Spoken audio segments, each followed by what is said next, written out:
Welcome back to Community Conversations.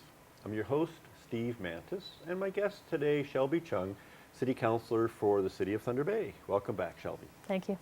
So in the last segment, we were talking about kind of your priorities, and what I heard was that you really see your job as a City Councillor representing Northwood of working with the local folks that are coming together, whether it's on the soccer kind of development, the conservatory.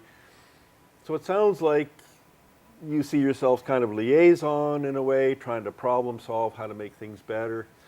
I had the mayor on a couple of weeks ago, and we were talking about the strategic plan for the city, and inclusion and a welcoming city. And I was talking about neighborhoods and how I've been doing some work in one of the neighborhoods in town and seeing big changes that happen.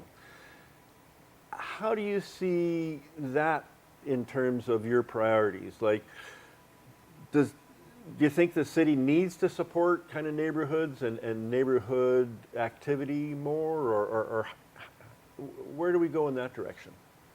I think yes, in general, like in theory, that we should support neighborhood groups. There are some liabilities, though, because with everything that we support, there's also a liability. Okay.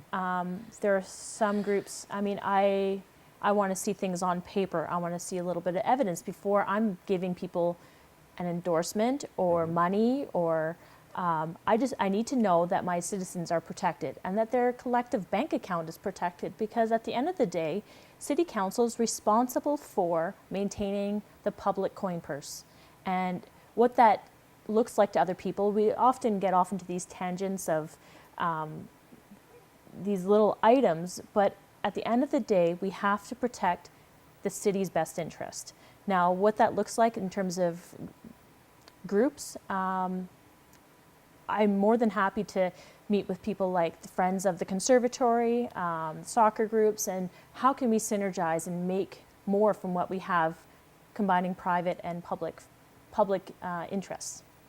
So, an example, so the neighborhood I've been working in is the Picton, Blucher, Windsor area.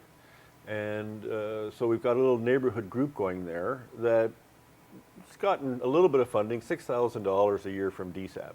Not very much money, but they do all kinds of activities in the neighborhood. When we look at crime rates in the neighborhood year over year, they fell 35%. Now, mostly people think about crime, oh my gosh, we need more police. Yeah. Well, you don't get many hours of a policeman's time for $6,000. Correct. And you're certainly not going to see a 35% drop in a neighborhood for that much police time. So there's a concrete example for me. Like, okay, you're protecting the city's purse. How do you make those choices? Like, do you do those kind of evaluations? If reducing taxes and reducing crime are key components that you talked about that the people want, how do we move people from understanding that it's not more police that actually reduce crime? It is actually the interaction of us as neighbors. Absolutely. That the more you're involved in your neighborhood and you know your neighbors, there's less crime. I completely agree with you. One of the things I feel strongly about are bike lanes, and it stems from this idea. I read this book by Charles Montgomery called Happy City. A friend gave it to me, and I read the book, and it makes complete sense. It explains how people get into their private vehicles and their private driveways, go to work to another private driveway, never fully interacting with their public space. Yeah. So they don't see the parks, they don't see the streets. It becomes scary, it becomes foreign, and they don't understand what happens in the public space. So therefore it must be something to fear. But when you get out of your vehicle and you ride your bike or you walk and you really interact with that public space, and you know that this sidewalk belongs to everybody, and then you start to see your neighbors, and you interact with your space so much differently when you're physically moving through it rather than just passively driving your car. That theory, I think, can be applied to so many groups. So when you have groups like Evergreen, Linda Bruins has Evergreen, and she does her Tuesday night walks. Yep. I've been out once now, but I do plan to go more. How she interacts with that space and how she gets the neighborhood kids interacting with that space. It does make a night and day difference. And those are the types of groups that I would love to see come to council. We do have a community funding pot of money that goes to these groups. And you're right, like these are things that, I mean, obviously we can't give money out to everybody who asks, but you fit a certain criteria and it makes sense because then you build on that and it builds civic pride and it hits us in so many good places. Well, just carrying on that line of thinking, we worked with Linda and Evergreen as we were developing our project in the Windsor area, the Picton area, and we brought in to town a guest speaker from Seattle who was kind of a neighborhood organizer, and over time the city of Seattle created a department of neighborhoods with a staff and a little pot of money that said, okay, community groups that are doing neighborhood work, if they've got matching kind of contributions, they can potentially draw from this pot of money.